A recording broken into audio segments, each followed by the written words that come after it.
from the CyberHub bunker and studio, you're tuning in to the CyberHub Podcast. And now for your host and CISO, James Azar. Good morning, security gang. Welcome to another episode of the CyberHub Podcast. It's great to be with all of y'all this morning. Packed show, really packed show today. We're going to keep going on this Deepseek AI, but there's a whole lot of vulnerabilities, some data breaches of note, and again, good guys prevail. And whenever we're able to make a dent in cybercrime, this will be the show you come to get those news. I promise you that, because whenever our law enforcement gets the job done, it ought to be celebrated, because that's one less bad guy on the internet, or a whole bunch of less bad people on the internet, which I'll gladly take any day of the week. Today's show is supported by our friends over at Nudge Security. You'll hear from them just in a little bit on the show. Make sure to check them out. And now, without further ado, as my buddy John De La Cruz says, good morning and coffee cup cheers. My double espresso. Coffee cup cheers, y'all. Thanks for tuning in. Everyone, let me know what you're drinking in the comments. All right, so let's start off with federal agencies moving quickly, almost in record speed, in banning the use of Deepseek in federal agencies. So NASA, the Pentagon, Congress, Navy have all banned it. Obviously, there's a three-letter agency here, two of them that are kind of missing, CIA, NSA. One can imagine that they're reverse engineering the heck out of Deepseek, currently in some sort of sandbox. Deepseek is currently also under review in the House by the House of Representatives Chief Administrative Officer, saying in a notice to Congressional Office, threat actors are already exploiting Deepseek to deliver malicious software and infect devices. So here's the bottom line. We know that Deepseek communicates with China. We know it's all integrated. Like, there's connections to ByteDance and a whole bunch of other Chinese organizations in there, right? Like AliCloud, like a whole bunch of stuff. So this move is good, and it's quick, and it should be enforced in every sense of the word, including at the Pentagon, Congress, Navy, Army, and everywhere else. Obviously, that list is a really long list here. They're only listing a few, but I can tell you that I was speaking to DHS. They said Deepseek's banned in DHS. Spoke to someone at DOE. They said the same thing. You can't use it there. They're in fact saying don't even use it on your home computers. And if you're going to try to use it, please don't use it on data that's government data on your private time, which, again, all good things that need to happen here. We need to understand that the Chinese have really taken advantage of free commerce in order to promote their communist agenda globally. And they do that through these types of tools, right? So a time has come to take a stand. Hopefully this is what this administration will do, but a lot of these agencies are already doing it. Furthermore, the question around how did Deepseek get their hands on 50,000 NVIDIA AI chips when there was an export ban to there? Well, now allegations are coming through some investigations that this happened through Singapore. Singapore is now vowing to investigate the allegations that the Chinese AI company Deepseek flouted export controls to obtain these high-performance NVIDIA chips to power its flagship R1 reasoning through intermediaries based in Singapore. No surprise there. This was either going to come from Singapore or potentially Canada or another EU nation where they would have set up their own kind of intermediary agency. The Singapore Ministry of Trade and Industry on Saturday stopped short of denying the allegation, promising to work with the U.S. agencies that are investigating how China circumvented the export control products and got their hands on them. Singapore being an international business hub, major U.S. and European companies have a lot of operations there. NVIDIA has explained that many of those customers use their business entities in Singapore to purchase chips for products destined for the U.S. and other Western countries. The MTI's clarification came in response to a Bloomberg report that agencies are investigating how China got their hands on these chips. So, and again, if you're NVIDIA, I'd be absolutely pissed, because now that you know that China has them, they're going to try to reverse engineer them and generate a cheaper version of it to target you in the market. And again, this is kind of the classic economic impact of cybercrime that you don't see right away, but you feel it later. I'll give you a prime example. Years and years ago, this is 7-8 years ago, so it's old. I live in Georgia, and an HVAC company here in the state of Georgia was breached. And what was breached was their IP. So no customer data was breached, no real operational data was breached, but the design data was breached. And initially, everyone kind of took like they were kind of relieved. Okay, it wasn't all that bad. It was just design data.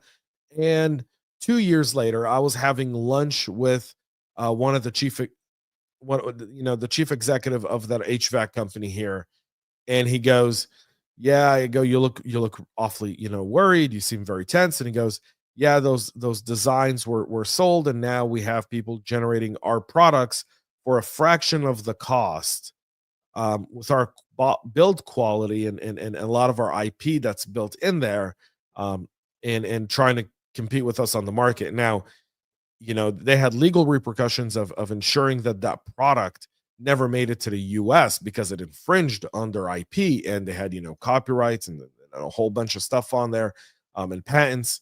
But internationally, it was a multi-million-dollar excavate to get that company to stop producing the same HVAC. I mean, literally, it cost them tens of millions of dollars in legal fees to put an end to it.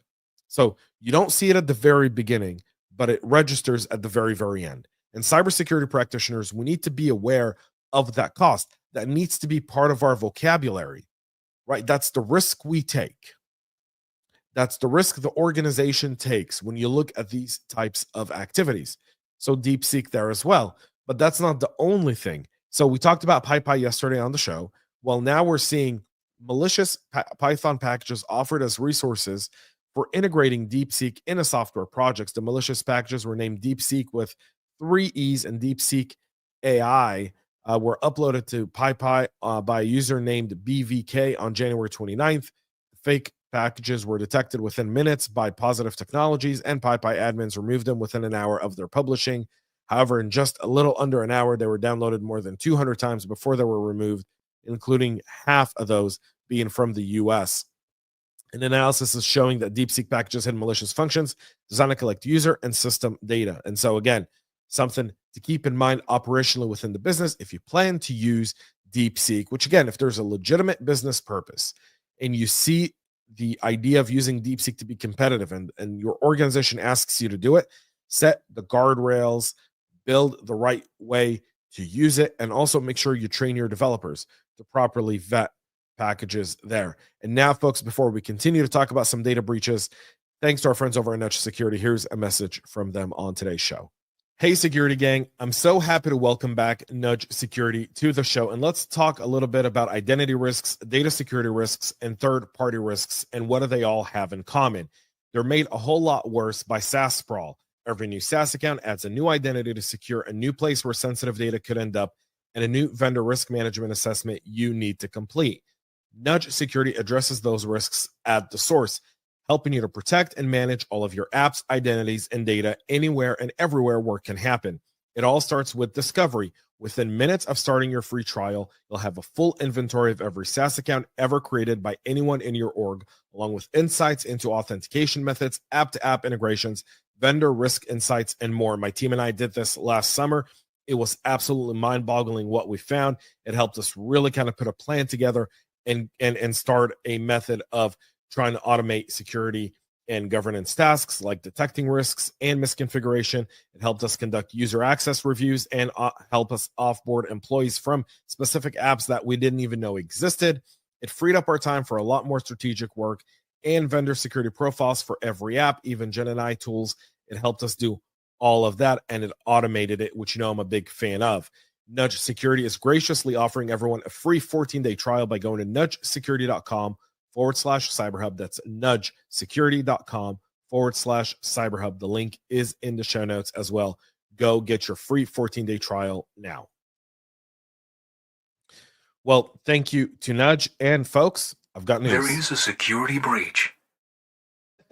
All right. Security breach time. Grubhub is disclosing a data breach that resulted in customer and driver information being compromised as part of a cyber attack where unauthorized access was done by a threat actor. Investigation showing that an account was compromised for a third-party provider of support services. Again, supply chain identity.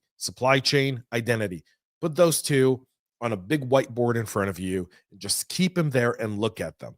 And I just noticed my camera's a bit off today, so I apologize for all of you that are having to see that. The hackers may have stolen names, email addresses, phone numbers, along with partial payment card information for some campus diners, like the last four of the card and the card type. The compromised information also included hashed passwords for some legacy systems.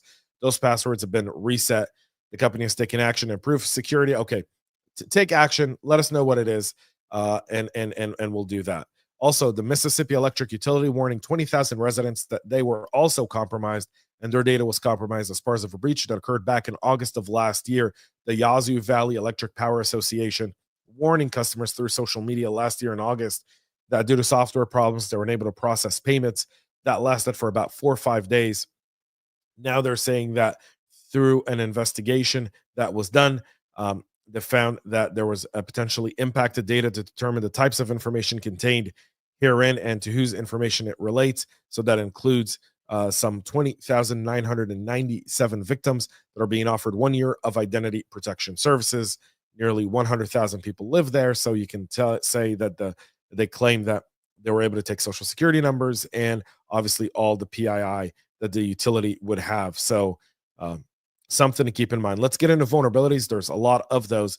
Google announcing patches for 46 different vulnerabilities in their Android February 2025 security updates, including a fix for the Linux kernel flaw under active exploitation. That's CVE 2024-53104. It's got a CVSS score of 7.8, even though it's being actively exploited. It's an out-of-bounds write bug that could be exploited to elevate privileges on vulnerable Android devices.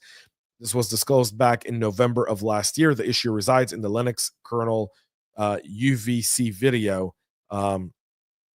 And the frames there. The vulnerability could be exploited by malicious actor to execute arbitrary code and cause denial of service conditions. So CVE was introduced back in 2008 in the Linux kernel version 2.6.26 and was resolved back in December of 2024. So Google's rolling out those fixes. They've also rolled out 23 different fixes for their February 2025 update, and then another 23 will be released tomorrow. So keep your eye for all of those coming through. Google also bragging about blocking nearly 2.3 million Android app submissions to the Play Store due to violations of policy that made them potentially risky to users. Now, I salute your efforts, Google, as I should. 2.3 million tells me you've made this wide open, and that for years, risky people, threat people, were abusing your systems to take advantage of people who trusted your OS as part of their main communication method. And that now you're starting to crack down because you're starting to realize it's kind of bad for business to let really horrible people submit apps that do really horrible things to the users that use them using your platform as the springboard to launch said attacks.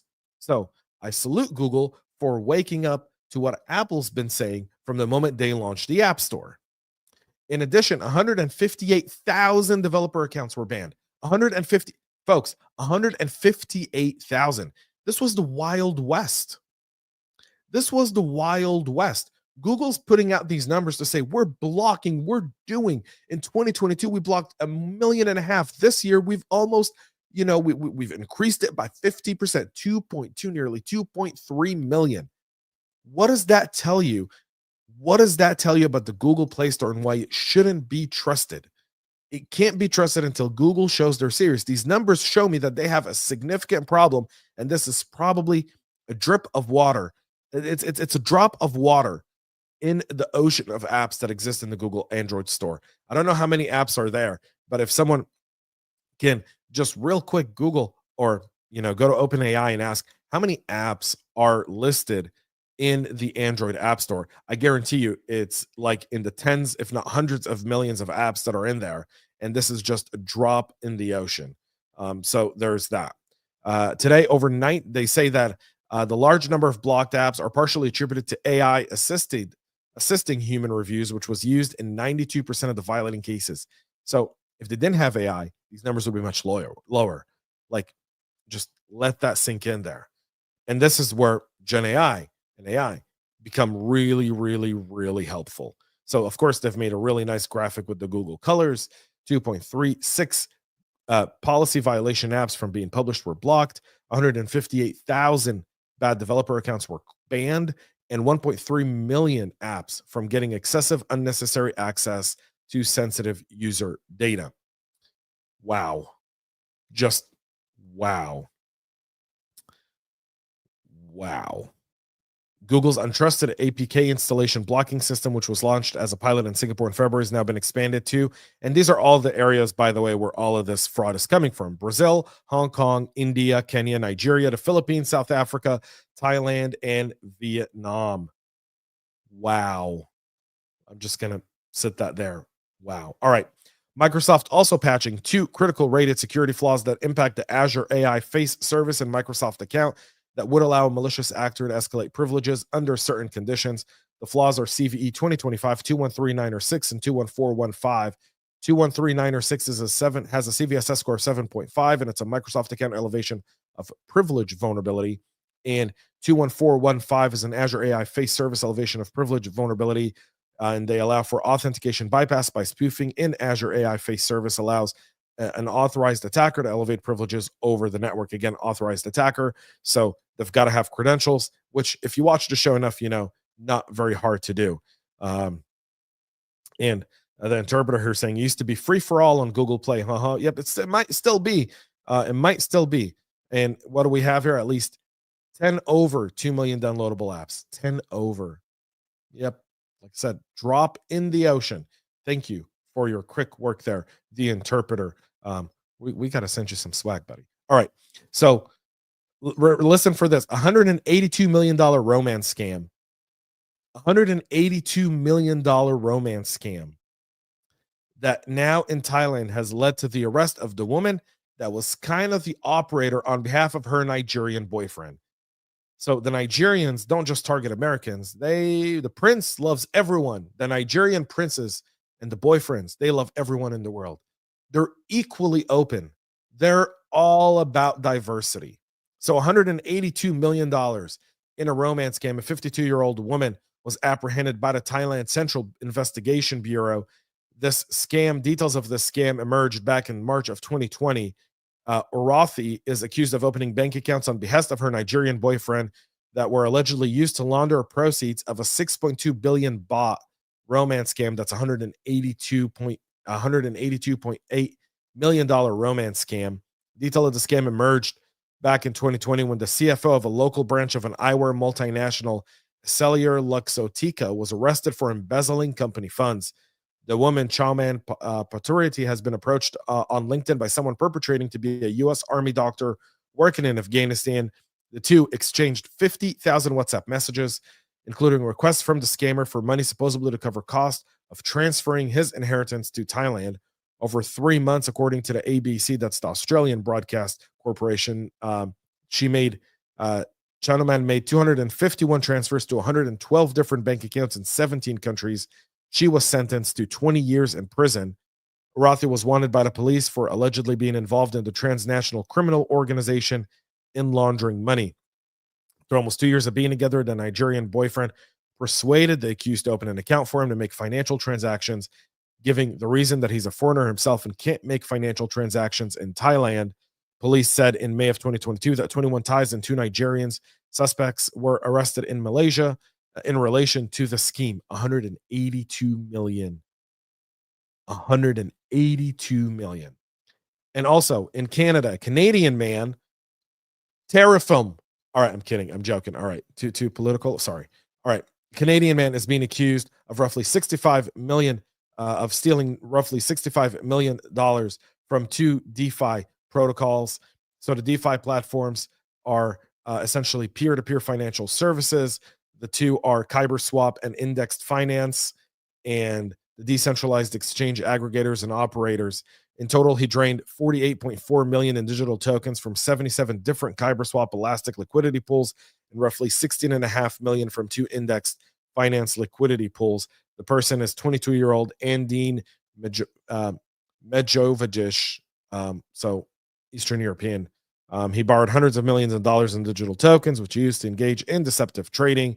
The DOJ now has apprehended him. If he's found guilty, he faces a maximum sentence of 10 years for unauthorized damage to our protected computers and 20 years for each of the other charges. So he's also charged with wire fraud, unauthorized damage to a protected computer, 1 count of attempted Hobbs Act extortion, 1 count of conspiracy to commit money laundering, and 1 count of money laundering. So there's all of that. Good guys getting bad guys and putting them in prison. But $240 million in just these 2 last stories.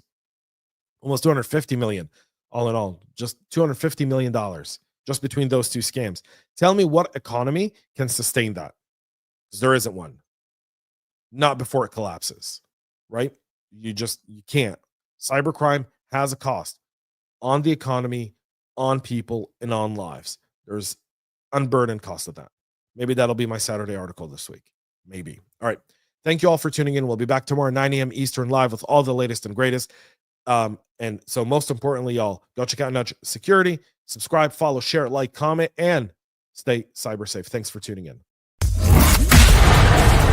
We love feedback, so make sure to connect with us on social media and subscribe to our podcast on your favorite podcast listening platform.